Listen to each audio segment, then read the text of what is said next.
आता आणखी एक मोठी बातमी समोर येते। गेल्या 50 वर्षातील देशातील सगळ्या आंदोलनांचा अभ्यास आता सरकार करणार आहे। केंद्र सरकारने हा अतिशय मोठा निर्णय घेतलेला आहे। महाराष्ट्रासह इतर राज्यातील आंदोलनांचा अभ्यास केला जाणार असल्याची माहिती कळते। केंद्रीय गृहमंत्री अमित शहांचे पोलीस संशोधन आणि विकास विभागाला आदेश। आंदोलनांना निधी कुठून आला याची तपासणी होणार। हेतुपुरस्सर किंवा वैयक्तिक स्वार्थासाठी आंदोलन टाळण्यासाठी केंद्राने हा मोठा निर्णय घेतलाय।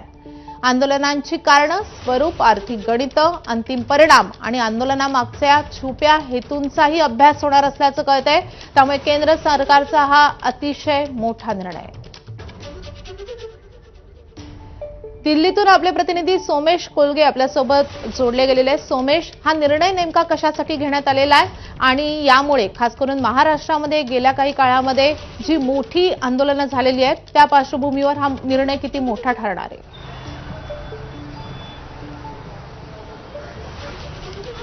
हा निर्णय यासाठी घेण्यात आलाय की अनेकदा आपण पाहतोय की आंदोलनं घडवून त्या आंदोलनांमधून पूर्णपणे राज्य व्यवस्था उलथवून टाकणं किंवा संविधानिक घटनात्मक मार्गाने निवडून आलेलं सरकार उलथवून टाकून तिथे एक नवी व्यवस्था आणणं, अशा स्वरूपाचे प्रकार हे जगभरातील अनेक देशांमध्ये घडत आहेत। आणि अनेकांचे असे आक्षेप आहेत की या सगळ्या मागे काही बलाढ्य देशांच्या इंटेलिजन्स एजन्सीज असतात, काही खूप मोठ्या प्रमाणावरचे बिलेनियर किंवा खूप मोठ्या प्रमाणावर ऑलिगार्क असतात।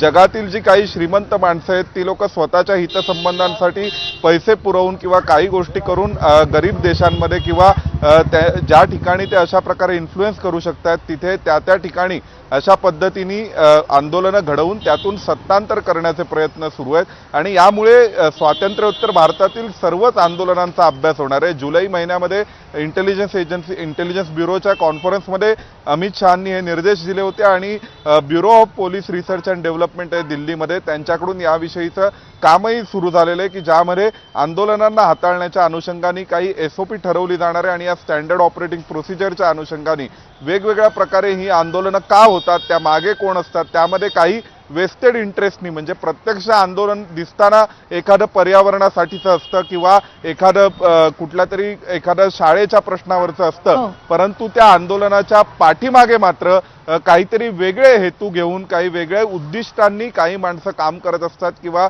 काही फंडिंग त्यांना मिळत असतं। तर या दृष्टीने याविषयीचा अभ्यास होणार आहे। सोमेश, धन्यवाद या सगळ्या सविस्तर माहितीसाठी।